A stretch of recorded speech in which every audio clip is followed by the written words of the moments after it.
Olá amigos, tudo bem? Meu nome é Abílio Barroso, sou advogado desde 2002 e professor com titulação de mestrado. Nosso tema de hoje é competência tributária. Continuamos aqui nesse tema extremamente importante, nesse assunto que é o direito tributário dotado de regras e princípios próprios. Competência tributária, portanto, é um tema de ordem constitucional. Afinal de contas, quando abordamos de competência, temos que obrigatoriamente tratar da Constituição, que é a fonte da competência constitucional. Mas, antes disso, vamos destacar o seguinte, gente. Olha, a Constituição não cria nenhum tributo. Olha aí, no próprio conceito de tributo, no artigo 3º do Código Tributário Nacional, o tributo é toda prestação pecuniária compulsória em moeda ou cujo valor nela se possa exprimir. Mais detalhe, olha ali, gente, sempre instituída através da lei. Então, a obrigação é instituída através da lei, o tributo é criado através da lei. Então, a Constituição não cria nenhum tributo, ela estabelece as competências tributárias e quem cria cada um dos tributos nas suas diversas espécies é a lei e a lei ordinária como regra. Ok, gente? Então, voltando agora aqui para a Constituição e antes disso, vamos só esclarecer mais uma vez e lembrar que estamos falando aqui de direito tributário, aquela distinção entre direito tributário e direito financeiro. Direito tributário cuida da arrecadação e o direito financeiro da aplicação do dinheiro arrecadado e das previsões das receitas originárias e derivadas, como, por exemplo, as receitas tributárias. Então, aqui a gente vai falar de competência tributária na instituição de tributos através da lei. E agora sim, partindo para a Constituição, artigo 24, está aí, compete à União, aos Estados e ao Distrito Federal legislar concorrentemente a respeito do direito tributário, direito financeiro e orçamento. Então, olha aí, distinção entre direito tributário e direito financeiro, mas é competência concorrente. E qual o traço marcante da competência concorrente? No âmbito desta competência, da legislação concorrente, a competência da União limitar-se-á, portanto, vai cingir-se a estabelecer normas gerais. Então, competência concorrente, a União edita, elabora as normas gerais e aqui no caso específico em matéria tributária. E esta competência da União para legislar sobre normas gerais, está aí o parágrafo 2º do artigo 24, diz que não exclui a competência suplementar dos Estados. Competência suplementar dos Estados. Os Estados podem suplementar a legislação da União naquilo que não dispor, naquilo que não for o contrário, exatamente. Não contrariando, portanto, essa norma geral, os Estados podem legislar de maneira suplementar no que tange esta conhecida competência concorrente. Mas vamos lá, aprofundando ainda mais. Parágrafo 3º. Inexistindo lei federal que trate sobre normas gerais, nada impede dos Estados legislar através da competência plena. Portanto, tendo em vista a ausência do exercício da competência da União, os Estados podem legislar de maneira plena. Todavia, caso depois a gente tenha a edição de uma lei federal, aquela lei federal vai suspender a eficácia da lei estadual. Então, somente a superveniência de uma lei federal vai suspender a eficácia da lei estadual. Não vai revogar. Não revoga por quê, gente? Olha, um ente federativo não pode invadir a competência de outro ente, então a gente tem as delimitações de competência e o Brasil é um sistema do federalismo de cooperação. Então não revoga porque um ente não pode invadir a competência do outro. Se porventura aquela lei federal deixar de existir, a lei estadual passa a ter eficácia plena posteriormente.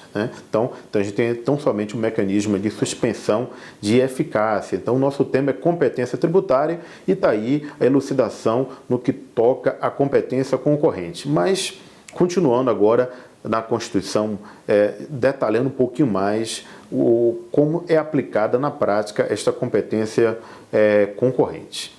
Bom, está aí. Cabe à lei complementar, artigo 146, dispor sobre conflitos de competência. Sempre a lei complementar, gente? Ela tem um quórum de aprovação mais qualificado, por isso precisa de um maior entendimento e para evitar conflitos federativos. Então, A competência complementar, né, exatamente o exercício dessa competência se dá através de lei complementar. Limitações constitucionais ao poder de tributar. Então, quando a gente aborda aqui sobre o esclarecimento normativo no que tange a princípios e imunidades, se dará também através de lei complementar e também estabelecer normas gerais em matéria tributária, especialmente dispondo sobre o que? Tributo, fato gerador, base de cálculo, etc. O que é isso? Matéria do Código Tributário Nacional. O Código Tributário Nacional, portanto, trata das normas gerais em matéria tributária. Ele foi votado originariamente como lei ordinária, mas foi recepcionado pela Constituição de 88, está aí o artigo 146, determinando que as matérias que estão contidas no Código Tributário Nacional são matérias de ordem relativas à lei complementar. Então, alterar o Código Tributário Nacional ou qualquer norma geral em matéria tributária, sempre através da edição de lei complementar. Ok, gente? Então, vamos lá. Agora, indo para o Código Tributário Nacional, o CTN. Está aí seu artigo 6º. A atribuição de competência tributária constitucional, portanto, compreende a competência legislativa plena. Vale dizer, os entes federativos que a Constituição outorgou a competência pode criar os seus tributos de maneira independente. Então, cada ente federativo vai criar os seus tributos de maneira independente dos demais entes no exercício da competência, via de regra através de lei ordinária e, em alguns casos, através de lei complementar, portanto. E detalhe, ali tem um parágrafo único, né, que desse artigo 6º, abordando a possibilidade de distribuição, de repartição das receitas tributárias. É apenas aqui o seguinte, a competência é do ente federativo. Mas alguns tributos que aquele ente federativo recolheu, ele, por determinação da própria Constituição, ele vai repartir aquela receita tributária arrecadada.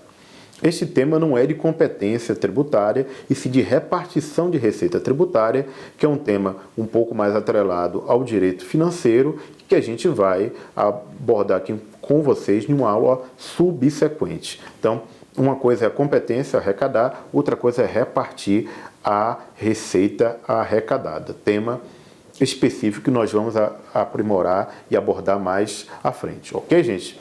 Portanto, a competência tributária, ela é o quê? Indelegável. Indelegável. Então, o ente não pode delegar aquela competência tributária para nenhum outro ente federativo. Só ele pode exercer aquela competência. Portanto, a doutrina, detalhando e esclarecendo melhor este artigo 7º, faz a distinção entre competência tributária, que é indelegável, e a delegação de capacidade tributária ativa em matéria tributária. Portanto, tendo em vista que a competência é indelegável, mas a capacidade tributária ativa não. No que consiste? Está ali o destaque: arrecadar e fiscalizar tributos. Então, pode ser transferido para um outro ente com personalidade jurídica de direito público a capacidade tributária ativa para tão somente fiscalizar e arrecadar, ressalvando sempre que a competência continua do ente federativo que a Constituição assim estabeleceu ou outorgou. Ok, gente?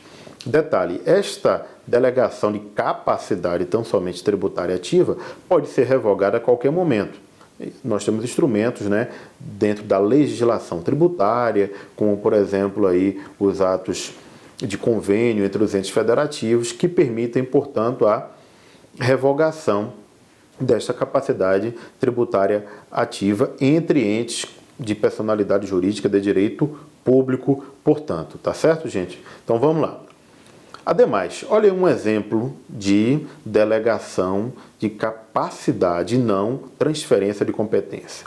O artigo 158 da Constituição, dizendo lá que pertence aos municípios repartição das receitas tributárias, inciso 2º, 50% da arrecadação do ITR, Imposto Territorial Rural, relativos aos imóveis situados no âmbito daquele município, na sua zona rural. Zona urbana, competência para a instituição diretamente do município do IPTU, e zona rural, imposto de competência da União com o ITR.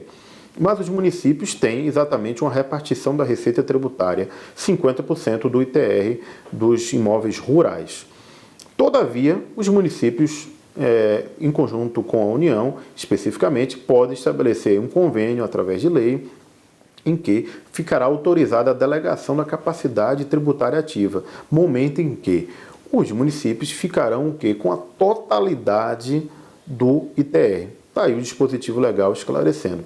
Neste caso, em particular, os municípios ficarão, quando eles optarem por arrecadar e fiscalizar toda a receita do ITR. Tá certo, gente? Então está 153, parágrafo 4º, inciso 3º, está aí na tela a ordem exatamente que garante essa divisão, esse repasse integral através de convênio da receita do ITR. Ok, gente? Vamos lá.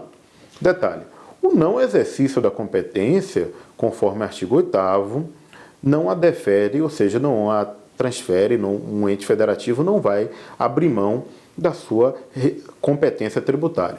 Ela, portanto, ela é irrenunciável, ela é indelegável e, portanto, não vai precluir o direito do ente federativo, do membro da federação, em criar determinados tributos.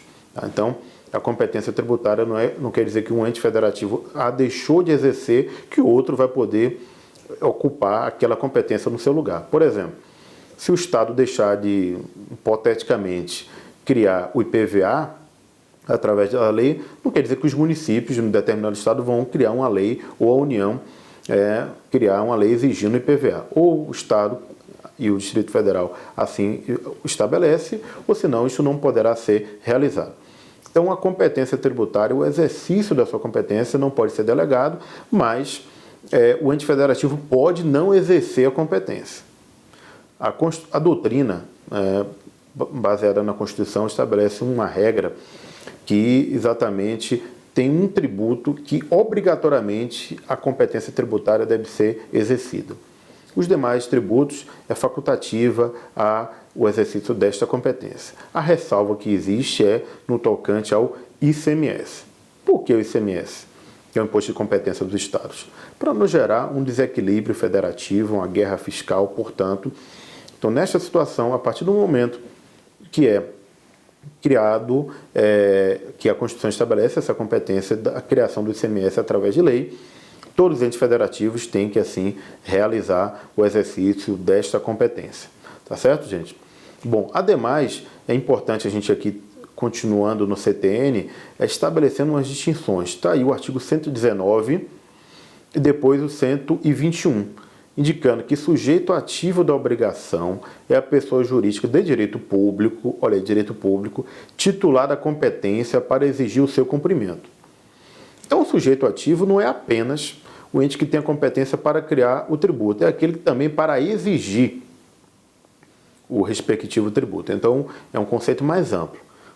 Por sua vez, o artigo 121 diz que o sujeito passivo da obrigação tributária é a pessoa obrigada ao pagamento do tributo ou penalidade pecuniária, aquele que a lei aponta exatamente que tem um dever de recolher o tributo, tendo realizado fato gerador ou não, mas ele que tem essa incumbência, esse encargo de recolher o tributo em específico. Ok, gente? Vamos lá. Não constitui, portanto, olha aí, a delegação de competência, muito menos a delegação de capacidade tributária ativa a pessoas jurídicas de direito privado, com as funções de arrecadação de tributos. Na realidade, aqui nós temos o fenômeno da responsabilidade tributária. Então, a responsabilidade, a lei indica que aquele sujeito passivo da obrigação tributária, mesmo não sendo o contribuinte de direito, ele poderá ser compelido a pagar o tributo, na medida que nós temos no direito tributário as obrigações acessórias, que indicam a exigência do contribuinte, de uma maneira geral, do sujeito passivo da obrigação tributária, ajudar o fisco na arrecadação. Então, nesses casos, nós temos aqui a responsabilidade. E, conforme o artigo 134 do Código Tributário Nacional, essa responsabilidade implica, via de regra, um caráter solidário, ou seja, não há benefício de ordem, não é responsabilidade subsidiária. Então, na medida que a responsabilidade solidária pode cobrar tanto de quem praticou o fato gerador, ou seja, o contribuinte de fato, o contribuinte de direito, consequentemente aquele que tinha um dever de recolher o tributo por outro, aquele que, no caso, realizou o fato gerador, e, portanto, a responsabilidade é solidária. Mas, nesse caso, a gente percebe aqui, conforme o artigo 134, que tem que ser analisada o aspecto da responsabilidade, nesse caso aqui, através de culpa, tendo em vista que atos praticados, que tinha um dever de atuar, que, portanto, não realizou. Então, naturalmente, quando isto demonstra uma atuação daquele ente, quando ele tinha um dever de agir e não agiu, a ele sim será atribuída uma responsabilidade. Essa posição de culpa é uma posição mais favorável ao contribuinte. O Estado já, na sua posição, entende que essa responsabilidade é objetiva, basta que tenha realizado o fato ou omitido, então a conduta omissiva ou comissiva que vai já ensejar a responsabilidade. Ok, gente? Vamos lá, prosseguindo. Aqui agora a gente queria frisar uma classificação da competência tributária. A doutrina traz algumas classificações extremamente importantes. A gente vai pautar aqui o nosso estudo a partir de trechos específicos da Constituição, tá certo? Então, competência constitucional a partir de dicção do próprio texto constitucional e, portanto, o primeiro deles está aí, o artigo 147. Compete à União em território ou os impostos estaduais. E se o território não for dividido em municípios, cumulativamente os impostos municipais. E depois tem a segunda parte aqui que aborda do Distrito Federal, dizendo que cabe ao Distrito Federal os impostos municipais. Que tema de competência é essa? Que classificação é essa? É a competência cumulativa. Soma-se competência. Então, quem que tem competência cumulativa? A União e o Distrito Federal. A União vai ter a competência no tocante aos tributos no âmbito do território. Caso seja criado um território, alguns doutrinadores abordam o território como uma autarquia territorial. Há diversos debates na doutrina sobre a natureza jurídica do território. Todavia, no aspecto tributário, ele está sob a égide aqui da competência cumulativa, na medida em que a União, no âmbito do território, vai exigir os impostos estaduais. E se este território não tiver dividido em municípios, a União também vai poder exigir os impostos municipais.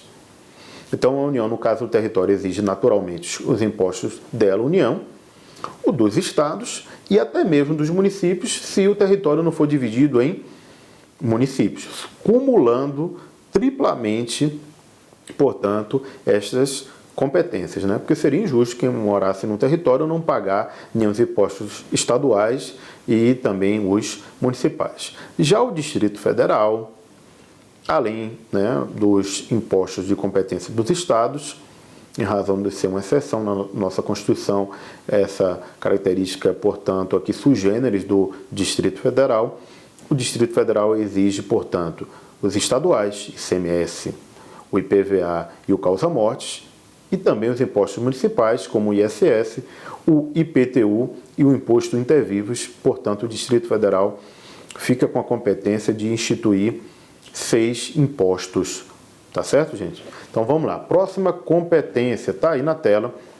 A União, mediante o que? Lei complementar, apenas através de lei complementar, para trazer uma maior segurança ao contribuinte, poderá instituir, portanto, a sua competência residual. Por que competência residual? São impostos não previstos na Constituição. Então, o resíduo, aquilo que sobra. Em linhas gerais, quem tem competência residual em matéria legiferante são os estados. Mas, em matéria tributária, a competência residual é da União. Então, na medida em que a União perceba a necessidade de criar novos impostos, pode estabelecer, pode exercer a sua competência residual. Espero que não seja necessário fazer isso, tendo em vista, né, que nós já sabemos que a carga tributária no nosso país é extremamente elevada. Então, a competência, o tema aqui, classificação de competência, competência residual. Características, através de lei complementar, relativa à criação de impostos, tão somente impostos, e tem que ser não cumulativo. Lembra daquela aula lá que a gente abordou sobre classificação dos impostos? Os impostos não cumulativos são aqueles em que o que foi pago na operação anterior, né, de pagamento, portanto, de tributo, aquele valor é abatido na etapa subsequente.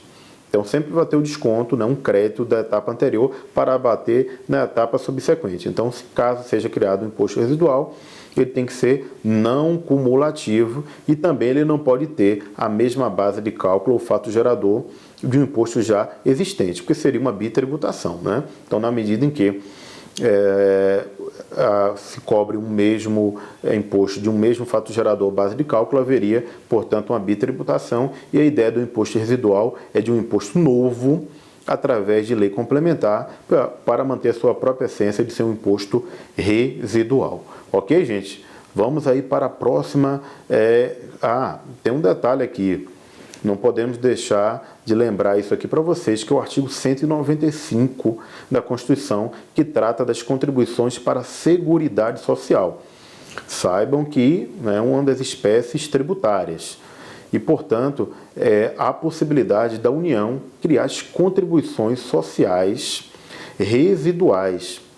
E essas contribuições residuais vão ter que seguir a mesma dinâmica dos impostos residuais. Vale dizer, lei complementar, não cumulativo, não tem base de cálculo ou fato gerador dos já previstos nesta Constituição.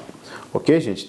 Então, portanto, nós temos essa previsão aí do artigo 195, parágrafo 4º, e com isso a gente agora aborda uma próxima classificação.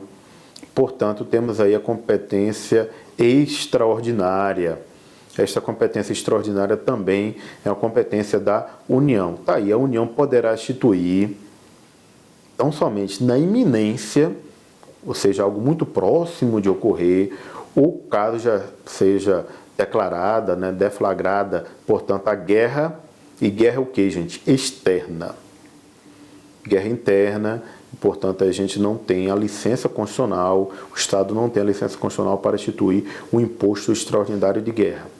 Guerra civil não, tem que ser uma guerra externa que legitime a instituição do imposto extraordinário de guerra. São circunstâncias, portanto, que autorizam a instituição do imposto extraordinário de guerra e, consequentemente, nós temos aí, na medida que as causas foram cessando, o afastamento gradual da exigência deste imposto.